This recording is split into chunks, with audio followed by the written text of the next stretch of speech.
Branson Radio.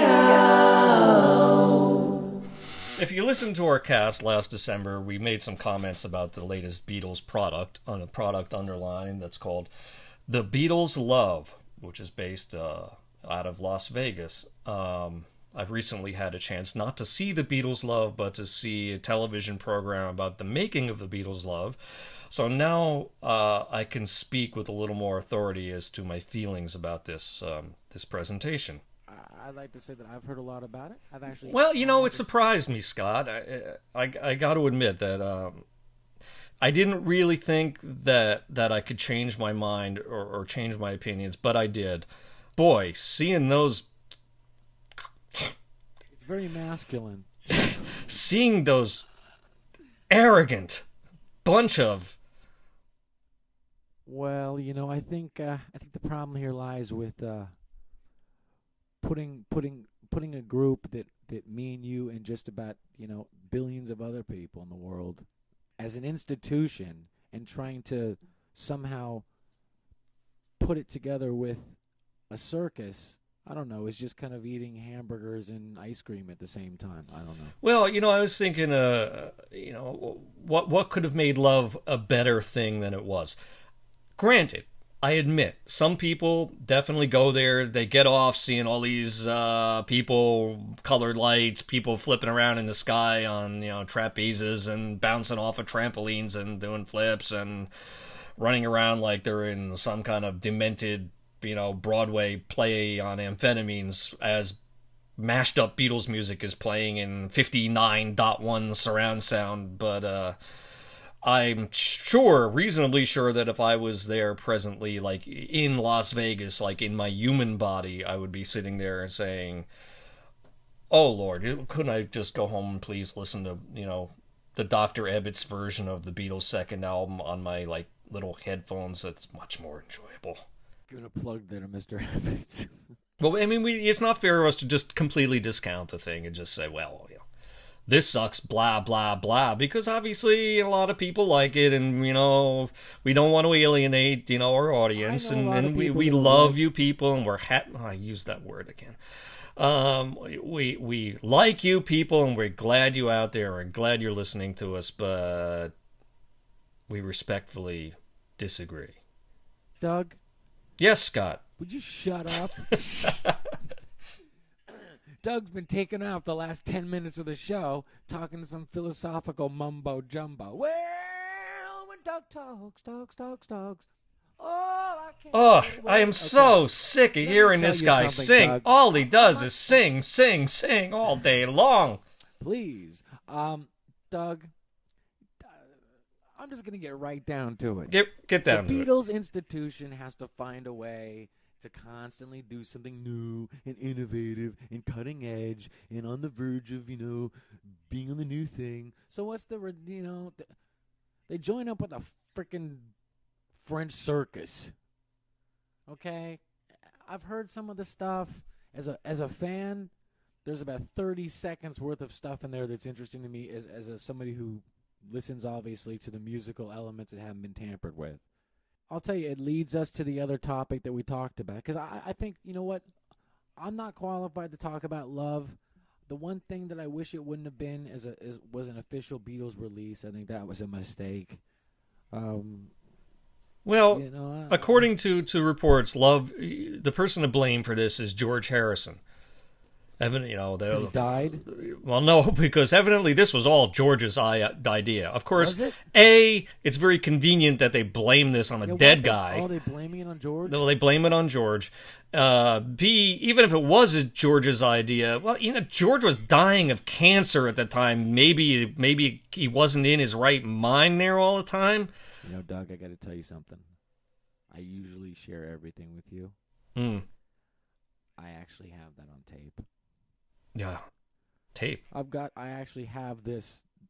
You're right, George. It was George's idea. Do you have it queued up? I do. Okay, let's hear it. Hold on. At least he's not singing. I took this from George, actually, at the hospital. After that doctor had him sign the guitar. George signed to my underwear, too, while I was there. Okay, here it is. Right in the middle of the heart. Listen, Adley Buddy, I've got this great idea. let's make our songs into a circus. And there'll be Krishna Krishna Harley running around, and everybody will be fun, and it'll be circusy and everything like that. George admitting to being wanting to be in the circus. It wasn't George's idea. I think actually he was laying in his deathbed singing the song Circles, and they kind of maybe misunderstood. George hasn't done anything in that last week. George joined Crosby, Stills, Nash and Young too in that last week. A lot of people don't know. Crosby, Stills, Nash, Young, and Harrison. Crosby, Stills, Nash and George. That's right. He's George. Well, when Neil couldn't make it, I'd fill in. It'd be Crosby, Stills, Nash and George. John, Paul, George, and George. It would have been nice. Bring him on out. Who is it? Hey, you know who it is. Oh, no. What the hell do you want? You're not even supposed to be allowed on the bloody premises. I came by to get some more of my things. I came by to get some more of your copyrights, and I need you to sign this.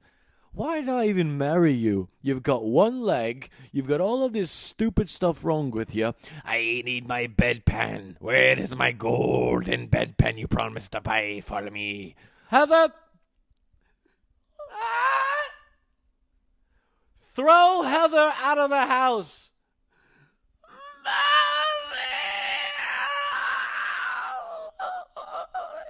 Well, it's been a great podcast as usual. Boy, that's self-centered. Yeah. Let's try that again. Like you'd rather be dead. Well, that's been excruciating.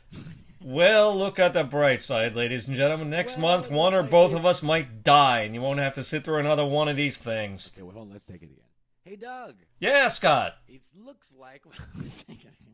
Hey, Doug. Yeah, Scott. I think it's time to end the show. All right. Well, I don't want to, though. I'm having such a blast. Well, I don't know, but all things must pass away. No.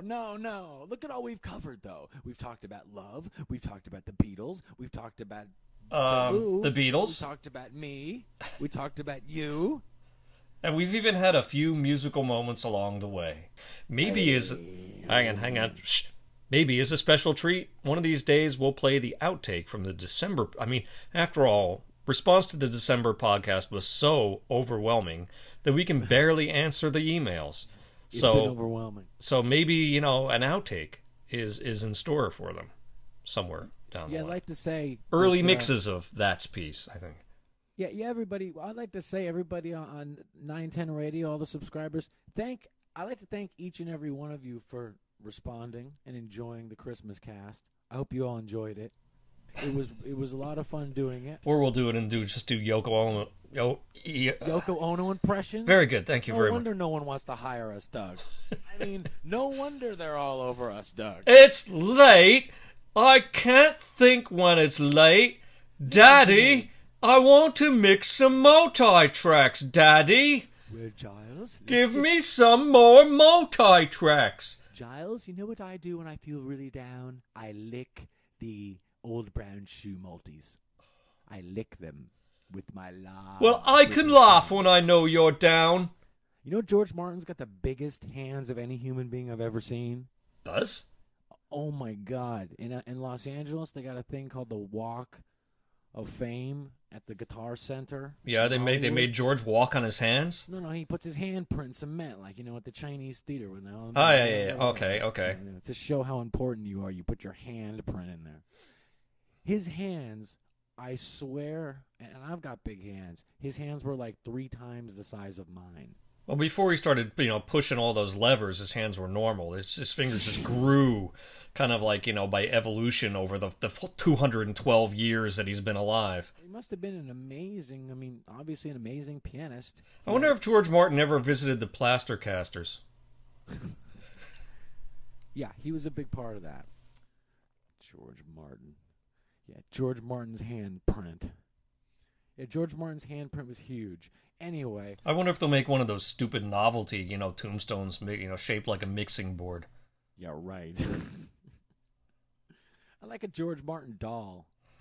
You push it. You push like the back. Yeah, of you its pull the skull. string and it tells the necktie story. It tells a story. You put. Well, it's funny listening to him now in his old age because he's kind of tells the same stories, but they're kind of like jumbled up. So, am I allowed to say that on the radio? I think that's safe. That's safe. That's a safe thing to say.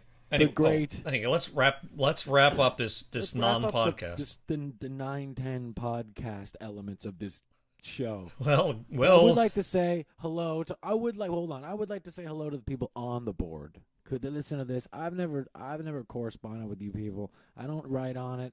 I do look at it sometimes. You're all a bunch of fun-loving people, and yeah, And we would like to thank y'all love. all the boys and girls who I can't do the Indian George. You can't do. It's safe to say you can't do any of them. I could do them perfectly if I wasn't drinking coffee right now and it wasn't 10:02 p.m. Eastern Standard Time. I'd like to thank all the people. I wish I had a list of all the people. I see that there's a fun little thing that happens on the board you guys do. People get to be Mal Evans' assistant. Like when you reach 1,000, you're suddenly Bruce. How could you have been Mal's assistant? I need an assistant, John. I need somebody to get me the string to give you the string to give it to you. And you, Paul 4972, we know you've been reading. Why haven't you been posting?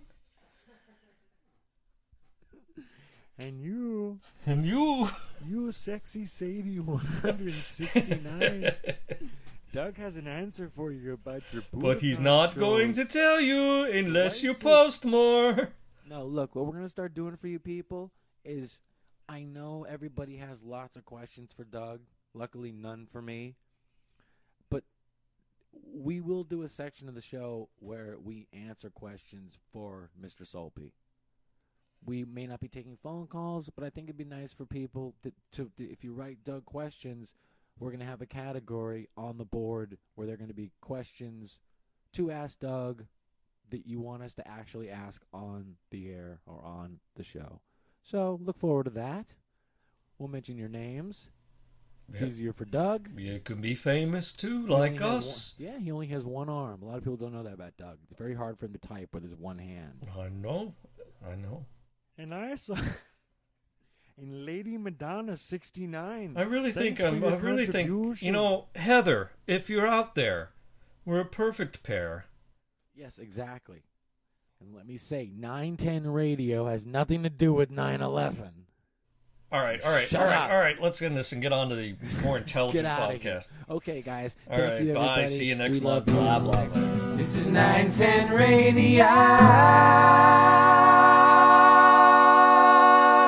Hey, mateys, the preceding podcast is copyright 2007 by the 910. And Mr. Soapy, he really does have two arms.